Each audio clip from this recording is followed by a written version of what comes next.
This podcast is for entertainment and commentary purposes only. The views expressed by the hosts and guests are their own and do not reflect any organizations or affiliates. This show may contain adult language and mature themes. Listener discretion is advised. Portions of media may be used under fair use for commentary and criticism. Nothing discussed on this podcast should be taken as professional, legal, or financial advice. It's JM and Digz, two kids that never quit.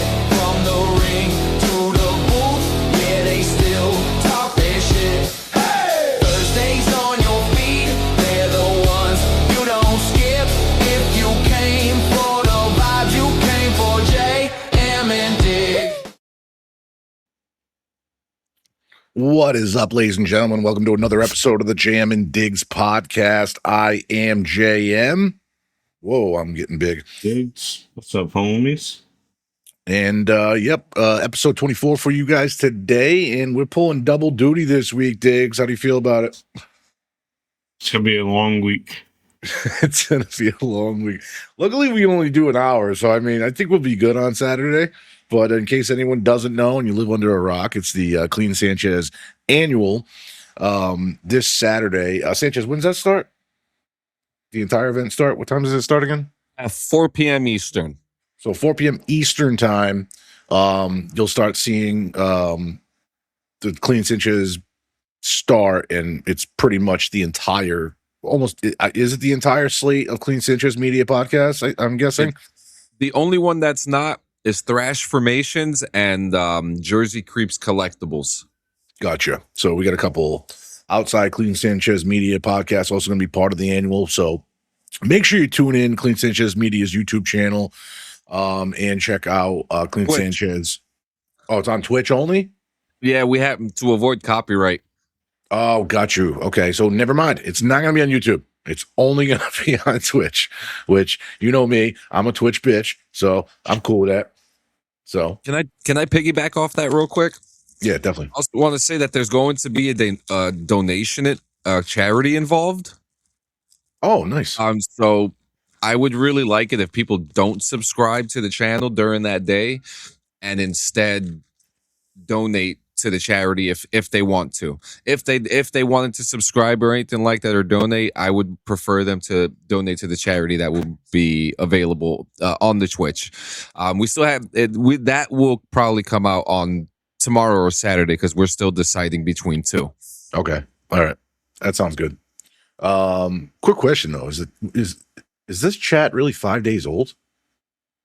6. Yeah. Yep. 6 days old. Yep. Was that supposed to be the last week and we didn't air? Is that when that was? Yeah. Okay. All right. Well, we're trying to make up episodes this week for the episodes we missed, and then we're gonna miss one coming up. Digz, what's the date for that Patriots game? You said it's Thursday, right? Yeah, the 13th. Okay, so next week's 2 weeks. So we'll be here next Thursday, but then the Thursday after that we will not because we'll be in Gillette Stadium. So there's that happening. But we're excited about that, and also our good friend Cal's got tickets, and he's gonna hang out with us at the game. And the great thing about preseason games is a lot of people fucking leave super early. I don't even know why they bother to show up, honestly, because I think me and Digz are the only ones who are like, all right, these tickets are cheap, but I'm gonna get my money out of it, so we'll stay the majority of the game. A lot of people go to those Patriot games and on preseason, and they just, I guess they're season ticket holders. They get them for part of their package, but they'll be there for like a quarter. Like once the starters get off the field, they just go away. And I'm like, it's crazy. So when Cal said he was going to go, I was like, well, the good thing about preseason, bro, is we pretty much can just find seats and sit together because people just fucking leave after the first quarter. So that's going to be cool. Are you guys excited? Dude, we did this last year, and it was the first game me and Digz had went to in how many years? Like fucking, we both hadn't been to a game since the Tom Brady Belichick era. So for us to go last year, the first year of Mike Vrabel coaching, and it was a phenomenal game. They blew, I think the Commanders, I think it was. I think so. So we got to see the Tom Brady statue be unveiled. Tom Brady was there, and that I found that crazy because it was a preseason game. And And then we blew the Commanders out of the water. I know it's preseason; it doesn't matter, but I thought that was cool. And then, it showed off a lot of rookies that did play a pivotal role in the season that year. And did we have any idea that we'd go to the very first game for that team and then he'd go all the way to the Super Bowl that year? We had no idea. So it was super, super. I was super impressed with that team, and hopefully they grow on it this year. We got a lot of key additions this year, and I can't wait to see how they do. But like the adage, like I keep saying, it's only preseason. The greatest thing about preseason is it doesn't count, but you get a look at the rookies, you get a look at the new additions to the team that weren't there last year, and then you get a look at the guys that were there last year and how they've progressed over the offseason since last year. So, I'm definitely excited for it. I can't wait to see. Give me a little bit of Drake May. Give me at least a drive of Drake May. Let's see how he's grown. That'd be great. We'll get into that in a little bit. Because we do got some NFL stuff to talk about, but before we get into any of that, interesting day at work, Digz, huh? Interesting day. I got a taste of what I got a taste of what Digz does every day, guys. I got a taste of what Digz does every day at work. So we work together, but yet I'm what we call a road technician. He's an in-house technician, and he's in charge of our shipping and receiving.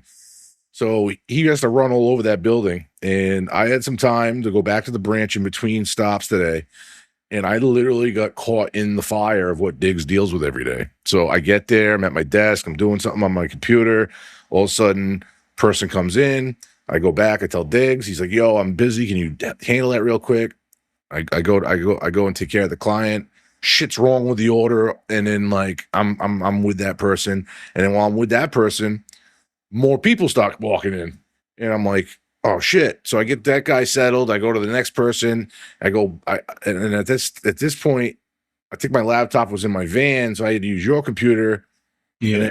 And then I don't know where you came out of. You came out of the bathroom or something, and you're like, "Are you good?" I'm like, "Well, I'm taking care of this person, but there's a woman out there that just walked in and no one's helping her." And then Digz is like, "Oh shit." And then Digz runs out there to go help her. And then I get done with this person, and then another person walks in. It was just nonstop. And then I'm like, and I still had to go get back in the van and go back on the road. So it was something else. But yeah, I got a taste of what Digz does all day. I'm like, oh, this is different than the road. I'll tell you that much. But real quick to acknowledge chat. I'm sorry for leaving you guys there. Toshio, what is good? And Play Better Golf 982, what is up? Welcome to the chat. Thank you so much for being here. But yeah, we'll get into NFL talk. We got some we'll call throw out headlines. Just because we are doing another episode Saturday, obviously. Part of the Clean Sanchez annual. So I was going to add to this, but then when I looked at what you already had, Sanchez, I'm like, you know what? Let's go with this. And then I got more NFL stuff to talk about on Saturday. So this actually works out perfectly. And then I love the NBA article we're going to get into tonight that was really manifested by Toshi. And it was thrown in here by Sanchez. So this will be cool to get into too, but getting right into the NFL, we've talked about this multiple times. But that's right. Sorry, I'm going too far ahead. The next chapter of the top 100. These are the top 100 players in the NFL voted on by the players of the NFL. And we have 62 to 43. 62 coming in is quarterback Trevor Lawrence from the Jacksonville Jaguars. And then 61 is Kevin Byard, our free safety of the New England Patriots. Digz, he gets 61 on the list. Number 60 is Brock Bowers, the Las Vegas Raiders tight end. 59 is Bo Nix, the quarterback for the Denver Broncos. And I gotta say, Digz, we faced Bo Nix in, was it the conference championship? That was the game before the Super Bowl, right? Or was it like I'm getting the playoffs? I'm not positive on that. I think it was Denver. Then we went to the Super Bowl. I might be mistaken there, but the fact that Bo Nix is 59, I was actually kind of shocked. I thought he'd be a little higher, especially going to. Let me double check that before I actually continue here. Did Denver make it to the AFC Championship game? Yeah, they did. Okay, so yeah, I am right for thinking this. Okay, so yeah, yeah, dude, he was in the AFC Championship game. There's only one game after that. It's a Super Bowl. Granted, they lost, but they didn't lose by much. It was a sloppy game, an ugly game for both teams. Patriots were just able to do just enough to win, but you know, you would think Bo Nix, I think it's his third year in the league, and he's already brought a team to the AFC Championship. That's kind of crazy that he's 59 on this list, dude. It's kind of crazy. I don't understand it. So, whatever. I mean, it's the players that that decide this. It's not fans. It's not any type of media or anything like that. It's the actual players. Private Lending says BJ Robinson is number one easily. And I got to agree. I think BJ Robinson's a great multi-talent out of the backfield for the Falcons. So that we'll see where he ends up, because I haven't obviously seen him on this list. So he's definitely going to be high, and he's not on this part of the list yet. So we will see, Private, where he ends up. But going to 58, Nico Collins of the Houston Texans. He ends up at 58. 57 is Dion Dawkins, the offensive tackle for the Buffalo Bills. 56 is Jalen Hurts, the Eagles quarterback, which, you know, I got to say the Eagles had a bad year. I don't know where he was last year on this list. Jalen Hurts, top 100 rankings. What was last year? Like last year would be considered the 24-25 season. Yes. So, damn, he slipped. So he was ranked 19th last year in the league on this list, and now he's fucking down to 56. That's crazy, dude. Following it up is 55, CD Lamb, wide receiver for the Cowboys. Fred Turner of the San Francisco 49ers, the middle linebacker, is at 54. Devontae Adams, wide receiver with the Rams, was 53. Tristan Wirfs, one of the best offensive tackles in the league, in my opinion, Tampa Bay Buccaneer, is at 52. Caleb Williams at 51, Chicago Bears quarterback. Probably his best year since he's been in the league, honestly. Derwin has he been in?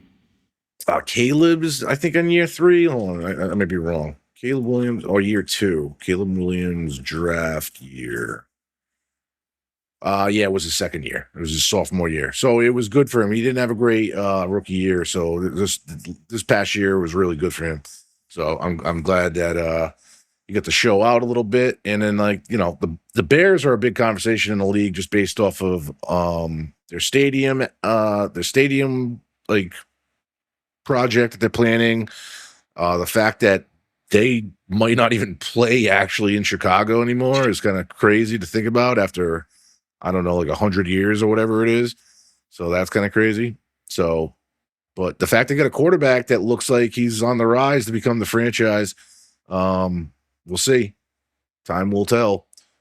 But yeah, number 50 is Derwin James, the Los Angeles Chargers free safety. 49, Joe Thuney, Chicago Bear guard, former New England Patriot, by the way. He won a couple of rings with the Patriots. 48, Josh Hines Allen. He's the DE for the Jacksonville Jaguars. And then the 47 slot goes to Quinion Mitchell, the cornerback for the Philadelphia Eagles. George Kittle gets 46. He's the tight end for the San Francisco 49ers, which is interesting because Kittle did battle injuries last year. So the fact that he was hurt doesn't affect what his peers think of him. They still rank him at a good spot. Down year for him, but still a good slot. You know what I mean? 45 goes to Zach Bond, Philadelphia Eagles linebacker. And Joe Burrow, the quarterback for the Cincinnati Bengals, hits the 44th slot. And then we wrap up this addition to the top 100 at the 43 slot with the future Hall of Famer Chris Jones, defensive end for the Kansas City Chiefs. Which, if you ask Chris Jones if he gives a shit about this list, probably not, because he's been on so many of them. He's probably held so many different rankings over the years on this list. He doesn't even care anymore. But solid list right there. So a little, some definitely some surprises. A lot of guys. The biggest surprise on the list. I didn't think Jalen Hurts would go down that far from 19 to 56. I mean, the dude just beat. They didn't just beat, they dominated the Kansas City Chiefs in the Super Bowl 2 years ago. So to go from 19 to 56 in a year is crazy to me. And also I'd say Bo Nix. Bo Nix should have been higher for what they did accomplish this year. You can't knock a guy for losing in the AFC Championship, because guess what? When you make it to the AFC Championship or the NFC Championship, at that point in the playoffs, that means there's only 4 teams left in the league. And damn, Bo Nix got 59. That's crazy to me. So it is what it is, but not a bad list. I'm digging it. Moving right along is a story we've been covering pretty much the existence of this podcast. But yeah, Aaron Donald really thinking about a potential return here, but there's nothing official yet of him coming out of retirement to line up right next to Myles Garrett on that Los Angeles Rams defensive front. And we've had the conversation before about this, Digz. And it would be the scariest duo, I think, on a defensive line in NFL history, arguably. And obviously, for him, he actually geared up, got the pads on, put the helmet on, and actually went out to a practice with the Rams. So he's definitely trying to see where his body's at, where his conditioning's at. He's definitely thinking about it. With Myles Garrett on that line, what does the offensive line do? Because Myles Garrett, when he was with the Browns, he's an immediate threat that you got to game plan against, right? You got to double team him, triple team him, do whatever you got, because the guy's going to get to the quarterback. And Aaron Donald was very much the same player when he was playing. He was a double team, triple team threat when it came to blocking assignments for any offensive line in the NFL. When you get the two of them on the same defensive line, you cannot double team, triple team both of them, because you got another defensive lineman, maybe 2, depending on the formation. You also got to worry about the linebackers. Someone's going to get free. You got too many threats there. So even if an offensive line was able to successfully block Aaron Donald and Myles Garrett, you're going to end up leaving yourself wide open. You're going to leave an opportunity for a linebacker or the other D lineman to get back there and disrupt your passing game, disrupt your rushing game, no matter what it is. But there's no official news about this yet. He's interested in it. The head coach, Sean McVay, said said Aaron was thinking about it. He's just going through his process. So it seems like Sean McVay is not trying to pressure him whatsoever. He's like, let me give this dude his space. He would love to have him back, obviously, but he's not trying to rush anything. And I don't blame him. The other thing, too, is I don't understand is the financials of this, Digz. Like, this man was one of the highest paid players at his position when he retired. So say he comes back out of retirement, and even if it's for just 1 year, one run with Myles Garrett just got a huge contract, massive contract, and he deserves it. But Aaron Donald coming back, what's that contract look like? Does he have to get paid what his contract was before? Do they pay? Does he choose to take a veteran minimum? Like, I don't understand how that part of it's going to work, because usually, they still got the massive extension with Matthew Stafford, the quarterback for the Rams. That cap room space can't be that big to be able to pay that many people. He'll probably take a pay cut just to go for another ring. Yeah, because you got to remember, there was one, he got one ring with the Rams and retired, but there was another opportunity he had at a ring, and we stole that from him. probably one of the lowest scoring Super Bowls I've ever seen was the Patriots versus the Rams. It was a defensive fucking battle, and I think the ending score was like 17 to something. It was such a low scoring game. It was so many punts. It was probably one of the most boring Super Bowls we've ever watched in our lifetime. But yeah, he probably definitely hungry for another ring. But also the other thing is too, I don't know how many, I think it's like 2 years, 3 years he's been retired. I think he also has got to think, if he does come out of retirement, plays one more year, it resets his Hall of Fame eligibility. You gotta think about that too. I wonder if that comes to mind. Because he's already going to be a fucking Hall of Famer. First He's ballot. probably not too concerned about that. He's throwing pads on. I think he's leaning more towards. Right. Yep. I agree. But it'll be interesting to see what decision comes out of that. But the decision's gonna have to come quick because, you know, preseason's right around the corner, and as we just talked about, we're going to the Patriots' first preseason game.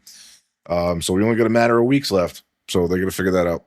But another cool story that Sanchez grabbed for us. It's about the free agent wide receiver Tyreek Hill. He had a season-ending injury last year, ACL, MCL, and I forget what the other tear was. It's a complete like knee tear, one of the absolute worst injuries for a wide receiver. And this season-ending injury might just become a career-ending injury. He actually made this statement to the press where he said he has no power in his left leg. No power. You're talking about a guy that just a couple years ago was known as the fastest man in the league. Now, no team doesn't even wants to look at him, and he himself is coming. It looks like he's coming to the realization that his career might be over. And you know, the funny thing about it was this statement comes out of nowhere. Remember a few weeks back when before we got AJ Brown, everyone was thinking that who was going to be the replacement for Stephon Diggs. Everyone thought this guy was going to be the replacement for Stephon Diggs. Mm-hmm. And now this headline comes out.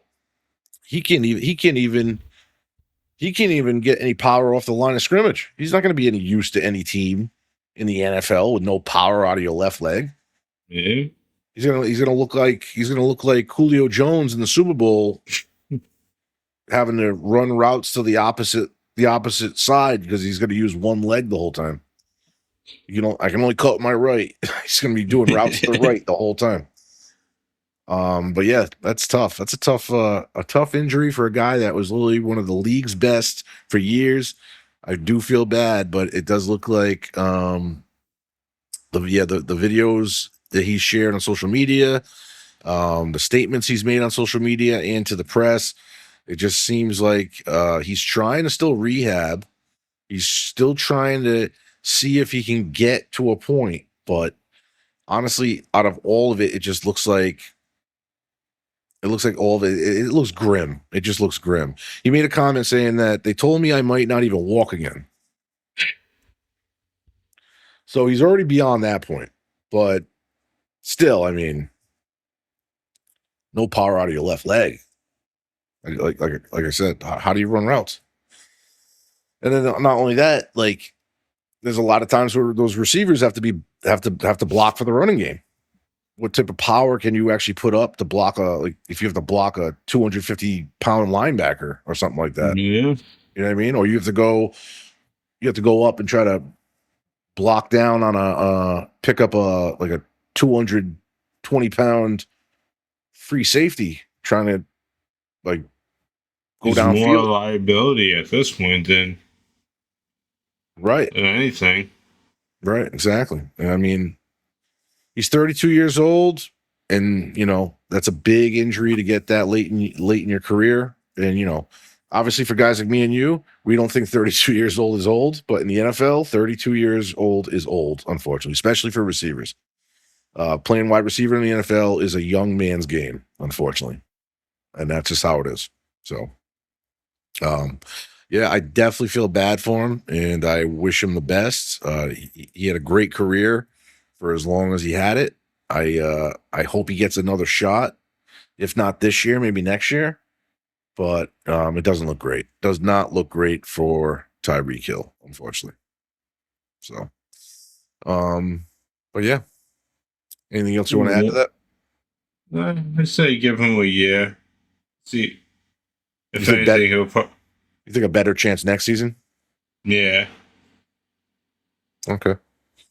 We'll see. I mean, it just sucks. It sucks when you see a star presence like that become like you see that star diminish so quickly. Injury just kills NFL players, most sports athletes, but in the NFL, it can happen snap of the finger. You go from being the best at your position in the league to being off any roster in the league. It's crazy. So, all right, moving right around, right along. I love this story, Diggs, because it's kind of like sports mixed with video games. We love both, not to steal Sanchez and Gio's like whole show, but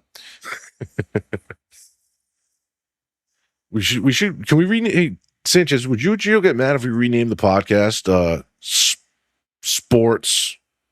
Like sports rips and video games or some shit. Sports rips, sports hits, and video games. Sports takes and video games. You would love it. We don't even really cover that many video games. We did the GTA episode, and this might be the second game you ever cover. This is actually the second game we've covered. Yep, exactly. And it's a game I'm not that big of a fan of, even though it's a huge title that comes out yearly. Yearly sports title. Obviously, the NBA 2K series is legendary in the gaming industry, especially the sports gaming industry. And there you see the 3 covers that were announced and released for 2K27, the upcoming title for the 2K series for the NBA brand. You got the legendary Derrick Rose as on the Ultra Edition. They got Caitlin Clark on the cover for the deluxe edition, and then this is the controversy is the standard edition. The cover is given to the young up and coming talent Wemby, who just recently lost in the finals to the New York Knicks. And the controversy is, did Jalen Brunson, the star player of the Knicks, the finals MVP, get snubbed on the cover of NBA 2K? Now, a few things here. It's hard to argue with the choices that are here in front of us, right? Because Wemby is the biggest young superstar in the league right now. The league, you can tell just by watching the playoffs, the league is obviously protecting him in some way. Caitlin Clark has become one of the most recognizable names in basketball in the female side. Yes, he did, and I'm a Lakers fan. Okay, got you.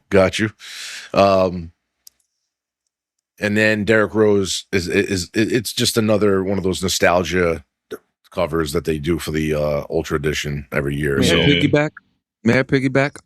Yeah, go ahead. Derrick Rose has gotten so many injuries in his career. It is insane to me that they put him on the cover. That's all I got to say.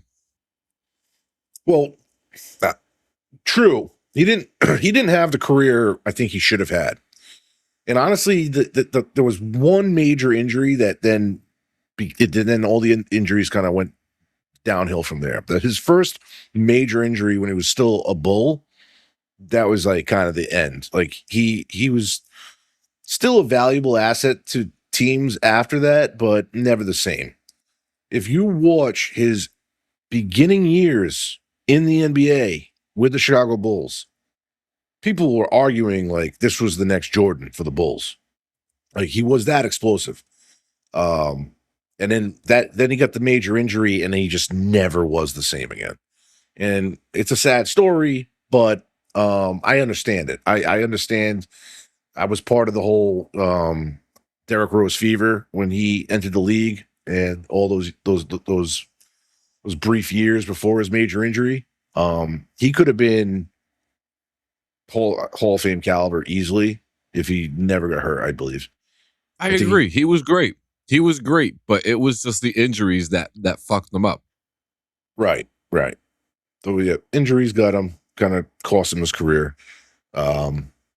Yeah, like dude in chat said, D Rose was a problem. He really was. He was fucking nasty. Fucking Tosh in here. Fuck Wemby. We'll get into that. Elephant in the room. Where's Jalen Brunson? That's where things get interesting. Yahoo Sports also published a piece asking why Jalen Brunson wasn't selected, and it's a fair question considering his resume. Brunson just led the Knicks to the NBA championship, won Finals MVP, and became one of the faces of the league. Many fans assumed he was an obvious cover athlete. Instead, 2K went with Wemby. Was Brunson snubbed? You can ask the question. You can obviously say yes. You can, if you're a Spurs fan, you probably disagree totally. There's no evidence of how 2K goes about choosing these cover athletes. I think Madden has done a voting for years, haven't they? I don't know. Do they still vote? Does EA let people vote for the Madden cover? Let me check. I know 2K doesn't. I think 2K just decides these covers on their own. So, but people were trying to say it was all about social media. No. So they no longer let fans vote for the Madden cover. Oh, they don't anymore. Okay. Yep, they did it after 16. Gotcha. Okay. So people were trying to say it's for social media numbers because Wemby's got roughly 6 million Instagram followers and Jalen Brunson has 2 million. That is the stupidest fucking reasoning of why Wemby got the cover, in my opinion. What 2K is just going to go off Instagram? Like, that's what they're going to go off of? And you got to think about the business model. 2K is owned by Take-Two Interactive. They're not just trying to sell a basketball game. They're selling trailers. They're selling TikToks, Instagram Reels, all other type of content. They're trying to get sponsorships, international marketing. They're trying to sell pre-orders. For Take-Two Interactive, this is more than, the bullshit. Wemby is the future, but Jalen Brunson is a beast. Absolutely. So yeah, I think people just see Wemby being a bit more marketable than Brunson, and I think that's what it is. Makes sense. The argument is basketball success versus marketing success. So you got the better player, but who's more marketable, right? Yeah. But it's also hard to argue if is Brunson better, is Wemby better, because they're two different body types. Should I use the 2K terminology? Two different archetypes. You know what I mean? Two different positions. So it's hard to even say who's better, I know who was better this year because Brunson won the championship, but yeah, they're very different positions. They're very different builds. So yeah, it's a interesting argument, but I also added this because I looked this up and I was curious about this, just to add on to this argument, just for the whole Jalen Brunson thing. So did Jalen Brunson get overlooked because he isn't as marketable as Wemby, or was Wemby simply the obvious face of the league? And Tosh, if you're still in chat, you obviously said this in, like, I've watched a lot of those finals games with you in Discord. You said it yourself, like, you fucking hated the way the refs treated Wemby. You knew that they were treating him like the face of the league. I'm actually surprised you're so surprised on this, because you called this out during the playoffs before the Knicks won. So, I mean, that's one thing there. But then let's go into history. Putting a reigning NBA champion on the cover of the next season's NBA 2K game has happened only twice in the history of the 2K franchise. That's roughly 7% of the main series releases occurring exclusively in back-to-year cycles. And I think that's why a lot of people are upset. It was the last two games. So 26 and 25, the cover athlete was part of the championship winning team. So last year they had Shia from Oklahoma City Thunder on the cover, and they won the title last year.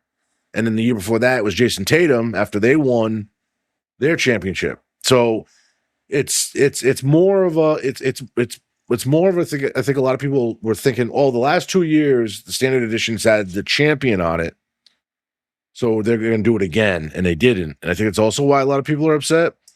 But I don't think a lot of people realize that's the only 2 covers they ever did that in the history of that game. And when did 2K first come out with an NBA game? Back in, it was the Allen Iverson cover, right? I don't even know. That was that was back in the day, bro. I had it on fucking I had it on Sega Dreamcast. That's all I know. It came out in 99. Yeah.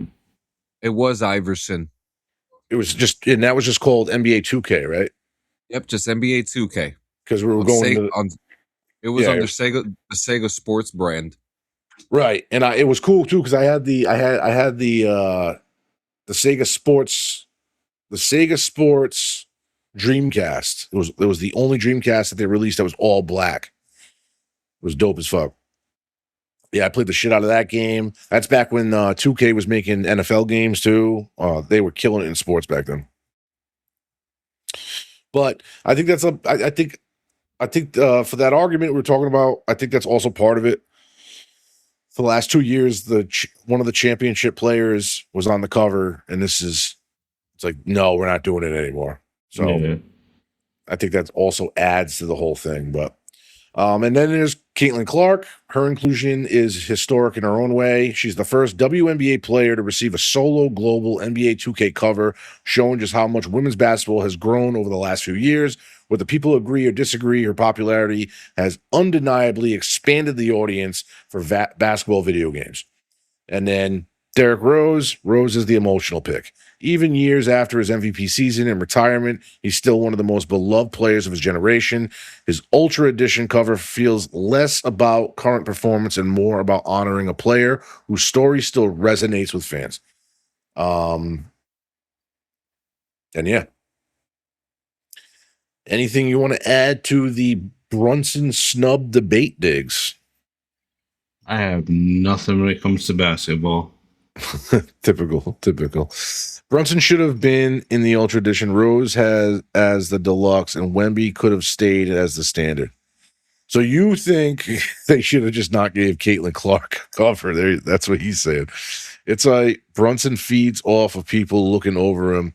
They've been doing it for 4 years now. Fuck a cover. He has what matters, and that's the title. Well, that's what I always say. I always say that. You know, they didn't give Tom Brady a fucking Madden cover until, what, his last 2 years with the Patriots? Yeah. And then they gave him a fucking cover again with the fucking Bucks. He shared the cover with Patrick Mahomes like 2 years later. They're the same way. They don't always do the champion on the cover the next year. So I don't know. I don't know how it all works. I don't know. Actually, when was that? When was what? What year was that? 18. All right. What year did you say they stopped voting on it, Sanchez? 16. 16. Gotcha. Okay. All right. Never mind. I was going to make an argument there, but that's not right. So, is what it is. They apparently chose their cover athletes years in advance. Who did? NBA? NFL? You still in the NBA? I guess he's saying NBA. He's in NBA, yeah. How would you choose the cover athletes years in advance, though, especially younger athletes? I mean, I can understand the Ultra Edition when you're picking a legend every year, but especially like Wemby's young. That can't always work out that way. How many years has Wemby been in the league? I thought he hasn't been in the league that long.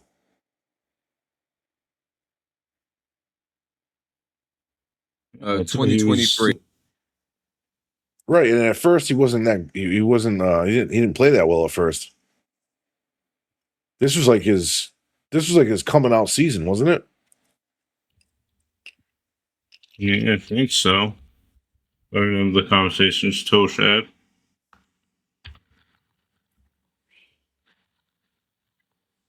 Anyway, I don't know enough about the NBA to really give a full, in detail opinion on Jalen Brunson snubbed or did Wemby deserve it.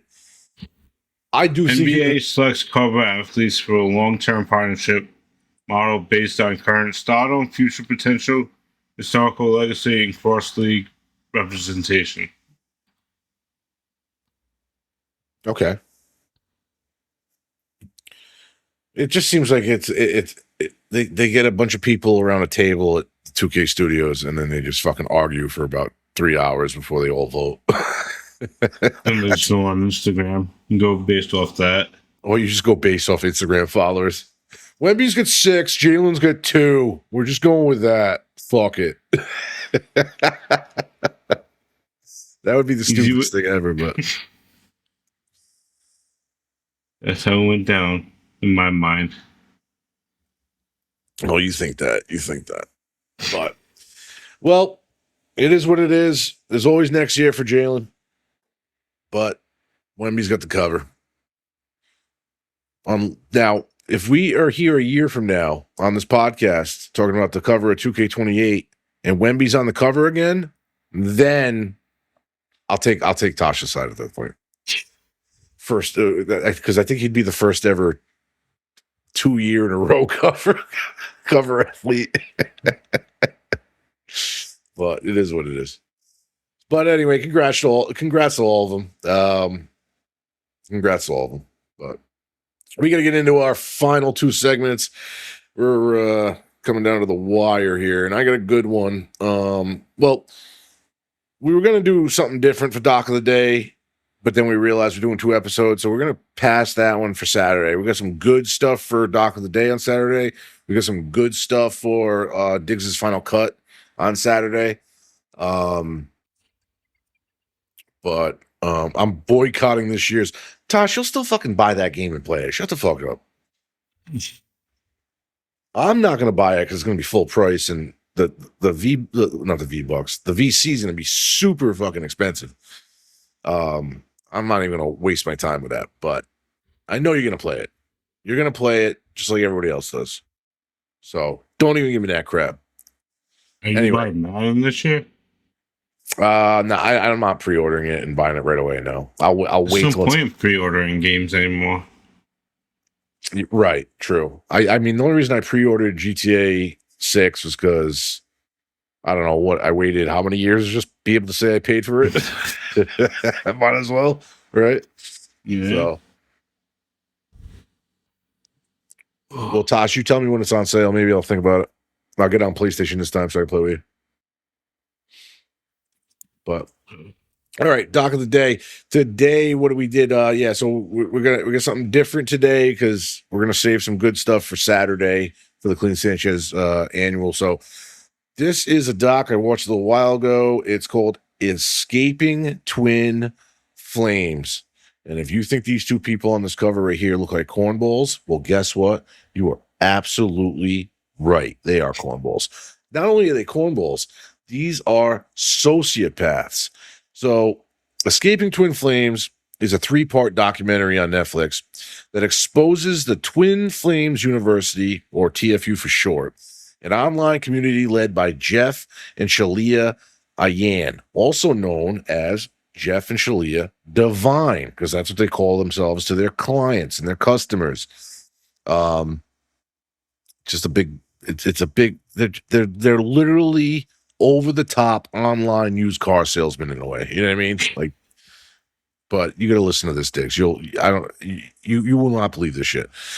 The series details extreme psychological control, forced gender transitions, and aggressive recruitment tactics. TFU operated as a digital relationship school, promising members they could find their ultimate spiritual partner or on twin flame. Okay? By buying an expensive online class. It was directed by Cecilia Peck. The documentary features insider video footage from TFU meetings alongside interviews with former members, families, and journalists.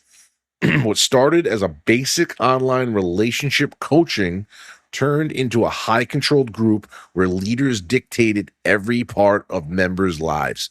Jeff and Shalia claimed absolute divine authority, telling followers they were the only ones who could approve true matches. So these two fucking psychos, what that means is these two fucking psychos make you pay for this course to advertise it so you buy it, that everybody in the world has a twin flame, which is your, whatever you want to call it, your soulmate, whatever. They call it twin flame, right?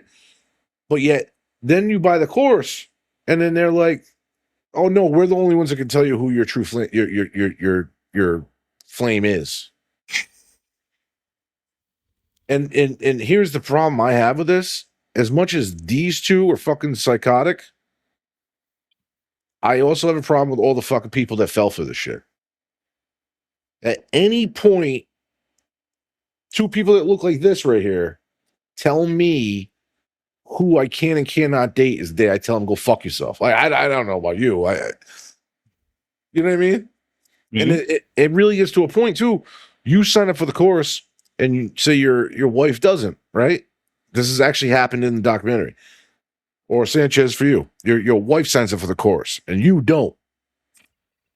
These two psychos will literally do everything they can to manipulate the person in the relationship that did buy the course to break up with the other person that's not part of the course, that doesn't believe in it, so that they can then pair that person with who they want to pair him with that's part of the program. Gee. Literally getting people to divorce their significant other so that they can pair them up with who they want to pair up. It's like they became this, it became this big, giant power control situation with them, where they wanted to tell people who to date, when to date, how to date.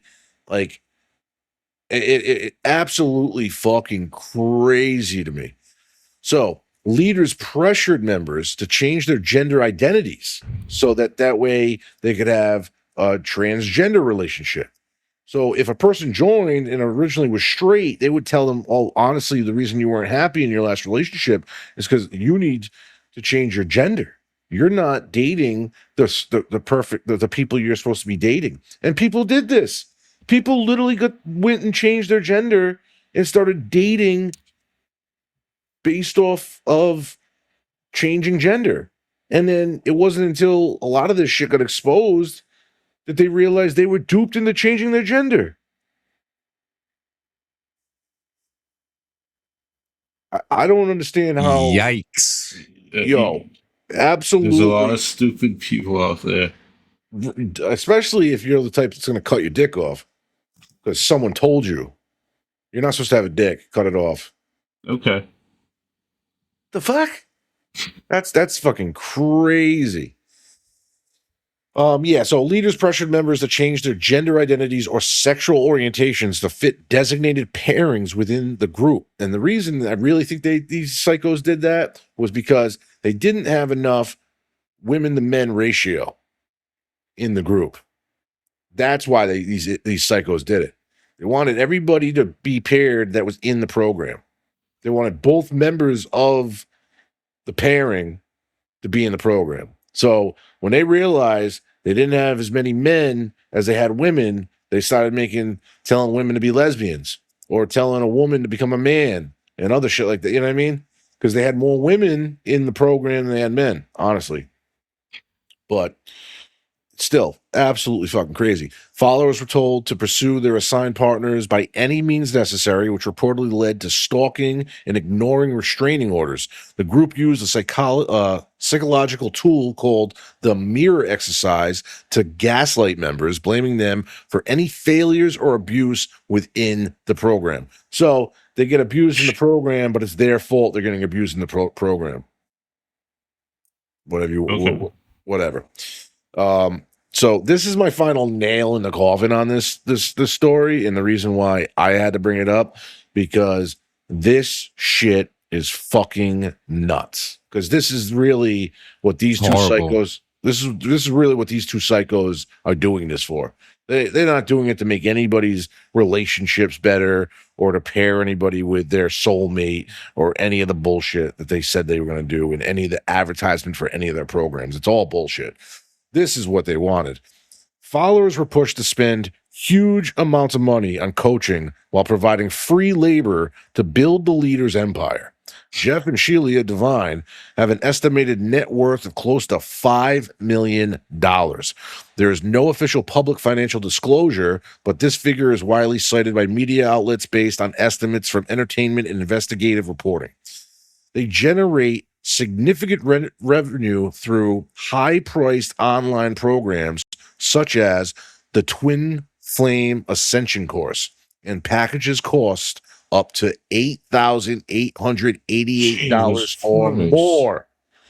Yo, for real. In April 2020, they purchased a 5-bedroom luxury home in Leelanau County, Michigan for $850,000, which later appreciated significantly in estimated value. So that home they got for $850,000 is probably definitely over $1 million now. Yep. They built their empire and their net worth on the backs of just victimizing dumb people in the Are they state. Still operating? That is a great question. I didn't have time to look that up. So go ahead, knock yourself out of the park. Check that out. Because also their real last name is not Divine. I told you, if you go to you have the Google Doc open. Yeah. So go to the second sentence of the first paragraph on this. It actually has their real last name there. Ayan, Jeff and Shalia. I think it's Ayan. I don't even know how you pronounce that. Yeah, it's pronounced Ayan. That's who they really are. So I don't know if they're still operating. I know they were pissed about this Netflix coming out. They sued Netflix and a bunch of people.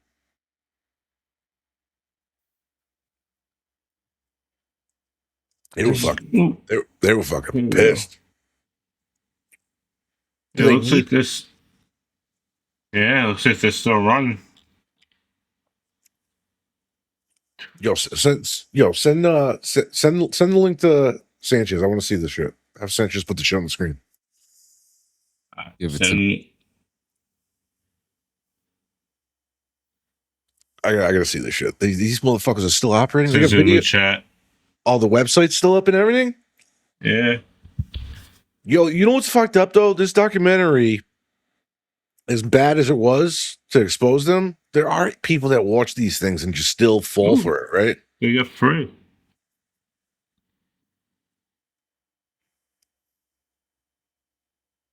Does it say anywhere where you can like look at packages, or do you have to get a quote or some shit, or is that all? Is that all it is? Is that they got products? Yeah, that's it. Flames. Wait, he said. Oh, there's the top there. Look for these packages. What are they selling? They're all books. Still, wait, right here. Toronto Talks Workshop, $111. Witness 3 real twin flame couples come into harmonious union live. So they're literally selling a fucking live stream of a union. Another workshop for $123. Romance Attraction e-course for $333. What's with the 3? Dude, what's with the 3? I think it's a religious thing. Sermons of life. 7 is like the Jesus number. Yeah, you notice they don't have any 666s though, right? Yeah. I don't any of that shit. Yo, what's up, Bullets? How you doing, brother? Yeah, these people. And how many people are still fucking buying this shit? See if you can I find just signed up. see if you can find any type of like video of these two just talking. Just give me a few minutes of them, like not minutes, like a few seconds of them talking. I just want you guys to see how psychotic they are. They have any type of video on there of themselves? No. They've got nothing. I'm trying to see what's their names again? Jeff and what? Shalea, Shaleia. Wait, is this it right here? Oh, these are all the unions right here. Yeah, these are the people that say they're the success stories. Right there, go down. Look at Isaiah and Sage. Look at that. Yeah. And I guarantee that person was not. I can't speak on that. They could have been transgender when they joined the program, but you know what I mean. The documentary proves that they force people into changing gender, so it's kind of crazy. It's kind of crazy. All right, never mind. That's enough, I guess. I was gonna see if they had like a video of them talking and they try to sell you into whatever they're selling, because they're fucking crazy. Like the Their dude, marketing is not that good. the dude himself is just absolutely nuts. Well, you know what? You know what it is though. A big part of the doc I actually forgot to write in there. Guess what? You know how much they pay for that website? How much? Not a goddamn thing. So when you join the program and then you're like, you show that you're a dedicated member of the program, you get promoted. And what certain people get promoted to, like, oh, you got a background in web design? Oh, okay. Well, help us with our web design. And then they get hired for the web design. And then it was an interview with one of the women. Like, I ended up paying for their whole website and then never get reimbursed. And they said it was part of my coaching. Like, they got people to do shit for them for free. Like, it was fucked up. Jesus, how stupid can people be? It was bad. Well, that woman waited till she racked her credit card up a certain fucking like a couple $100,000, and she was out. She became part of the documentary against them.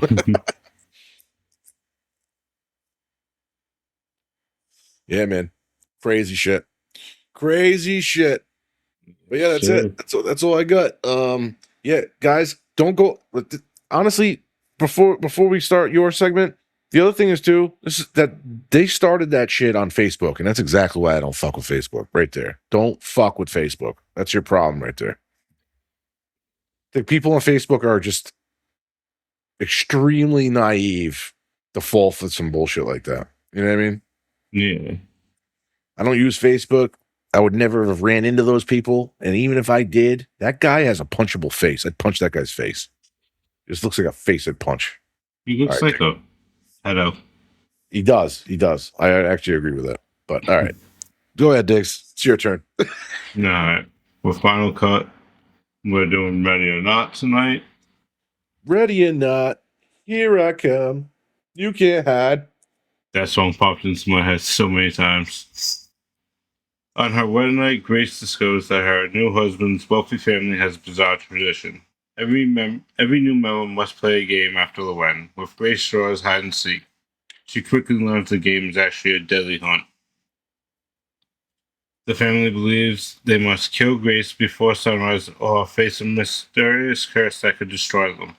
As Grace fights for survival inside the family's massive mansion, she discovers that the people she just married are willing to do anything to protect their wealth and their legacy. The movie mixes horror, dark comedy, and social satire, and a classic hide and seek game into a bloody battle for survival. So, have you seen this movie? I haven't yet. It's on one of my lists, though. I've been wanting to watch this. But what's that actor's name? That's the groom right there. It's driving me crazy. Fuck. I'm trying to remember what he's from. Adam Brody. Oh, okay. All right. I'm trying to think of what I saw him in before. He was actually really good in. Fuck.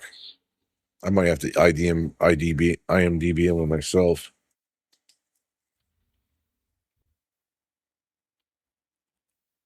Oh shit, it's gonna drive me crazy. He's one of those actors that was in like a bunch of like random And- movies during our time growing up. Yeah. Right. And it's driving me absolutely crazy that I can't remember the exact role I'm thinking of him from. Let me find out that you were watching the OC. No, definitely not that. What's wrong with that? I never Huh? watched the OC, bro. Gilmore Girls. You saw him in Gilmore Girls. He was in Gilmore Girls also? Shit. Oh, hey, don't be knocking Gilmore Girls. Damn, what did I see him in? Oh, fuck. He was in Scream. 2022. Fucking dumbass I am. He was in fucking Scream, bro. That's what it was. Shazam. No, I was Scream. He was in the the relaunch of fucking Scream. That's what I remember him from. I'm over here driving myself crazy. What did I see him in? But that's what it was. That's what it was. Okay. That we should have known that, because how many times have we covered Scream on this goddamn podcast? So okay. Well, that's Jennifer's done. Body. Oh, he's in Jennifer's Body too? Yeah. Mr. and Mrs. Smith. I don't remember. Grind. I don't remember him. Gilmore Girls. The Ring. Oh, The Ring. American Pie 2. American Pie 2. Must have had a small role. Yeah. And everything else is a whole bunch of little He was stuff here and there. Wait, he was in Scream 4 also? Yeah. So now I definitely don't know which one I remember him from. I'm gonna remember him from Scream 4, not the fifth one. Because the one that was gonna relaunch that was just called Scream is now Scream 5, right? Yes. Yep. All right. So, oh, you know what I also want to know him from? The fucking Amanda Show. You guys remember that show growing up? Yeah. Yep. Yeah, he wasn't I a had a lot of it. sister. I used to watch it because it would come on right before. Didn't it come on right before Keenan and Kel? Yep. That's Right before. That's why I'd watch it. But all right, well, we got that done. Keep keep going, Diggs. Tell me a little bit Yeah. more about this, of why I should watch it. It's a fun movie. It's got some good gore. It's got the plot actually ain't bad. The story's not bad. So the bizarre tradition, I'm guessing, on the wedding night, she doesn't know any of this is going to happen until she's there. Yeah. The family became wealthy because they were doing board games. So when they're sitting around the table talking about, What do you mean they sell board games, or yeah, that's how they got wealthy? wealthy, by selling slinkies and cards and board games. Oh, so they all right. They sold everything. Okay, now I get what you're saying. Yeah. Okay. What's the time period this is based in? It's not modern day, right? It's a little. No, it's modern day. It is modern day. Yeah. Oh, I'm just going off of the scenery, the way the makeup's done, the hair's done, the outfits they're wearing. Some of it seems a little bit old school, but so you're saying they are The word you're looking for is Victorian. all right, there we go. Victorian time set, but it's modern day. So the family's just got a very old school tradition. Yeah. Okay. All right. And it could be any game. You could draw chess, Connect Four, Ready hide and seek's the only one. Oh where wait, so the game that was played was randomized. Like she necessarily wouldn't have to deal with this bullshit. Yep. It's all random. The force that they're scared of picks it. Oh, okay. That makes sense. Okay. Oh, so when Grace draws hide and seek, now she doesn't realize she's gonna she could die. Okay. Yep, she goes off hiding. Now here's my question: before that, did they get married before the game? Yes, Which they seems they play at midnight on their wedding night. which seems fucking stupid because then the wife, the bride, can die right after the wedding. Yep, That's the concept I don't understand. But okay, that's why you see her in the white wedding dress the whole time because she just got married. Okay, all right. Well, I'm definitely gonna have to check this out. This is crazy. I think you will enjoy this movie. Okay. Will it be like what we just watched last night, and I'll laugh a lot? Yeah, Okay. All right. it's on Hulu, both of them. Nice. I've actually been using Tosh. I've been using Tosh's Hulu a lot. Don't tell Hulu. I was hoping I was going to get to watch the second one and do a 2-for-1. Oh, there's a 2. Yeah. Okay. All right. Yeah, I definitely gotta watch this. Two came out this year. Gotcha. Okay. All right. All right. So you ready for Kill or Keep?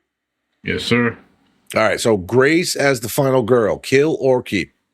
Keep. She's tough, funny, and easy to root for. All right. The hide and seek premise, would you kill or keep? I'll keep it. It's effective. All right. Yeah. Oh, I like this already right here. Dark comedy, would you kill or keep? Keep. The humor fits perfectly with the violence. Yeah, you're selling. The killer keeps selling me on this movie right now. Rich family satire, would you kill or keep? Keep. It has another layer beyond the kills.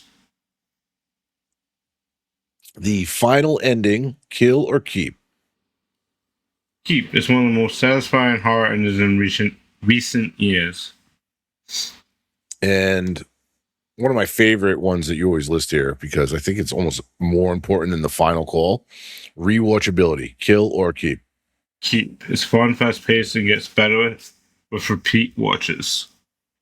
Okay. And then your final call for Ready or Not, 1, I guess we're going to call it. And Kill the final, or keep it. The Ready or Not is one of those horror movies that gets almost everything right. It's funny, bloody, suspenseful, and has a great lead character. Definitely a keep. All right. Well, there you go. That's a full keep sweep by Digz right there in this week's Killer Keep. First edition of Killer Keep this week. We got another one coming in just 2 days. And I'm sold. I'm going to check this movie out. Definitely. I don't know if I'll do it before our next episode, but I'll definitely do it this weekend. We might have to do another Discord movie night, and I might just have to watch this with you. I'm down. But yeah. Well, ladies and gentlemen, that's the JM and Digz podcast, episode 24. We appreciate everybody that joined us here. Shout out to Bullet. Shout out to Toshi. Shout out to the new blood that was in the chat. I don't even know how to pronounce this dude's name here. It just said, I don't even know what that says. I can read here 11, but that dude seemed cool. Like our sports segment. Shout out to Private Lending, and then also shout out to, I think there was one more person. Oh, maybe not. No, it was this hoster. But yeah, shout out to everybody else and everyone that was lurking that didn't say nothing. I appreciate anybody that was watching at any point in time, and anybody that is listening after the live broadcast. We appreciate everybody on all of our other platforms listening to the podcast and showing support wherever you may be. And then, of course, you want to tune in tomorrow to Morning Rip. You're still doing Morning Rips tomorrow, right? Yeah, we have tomorrow's the last one, and then we're going on vacay. Okay, so the last Morning Rips for a week. Make sure you tune in tomorrow morning, 10 a.m. Eastern Standard Time on the Clean Sanchez Media YouTube channel. Make sure you can also check them out on Clean Sanchez Media on twitch.tv. And then you can also see the cast on Goblin Gaming BRVG on twitch.tv. Also, make sure you check us out on Saturday, Clean Sanchez Annual. You're going to see pretty much all the Clean Sanchez Media slate, plus some additions from outside the Clean Sanchez Media family.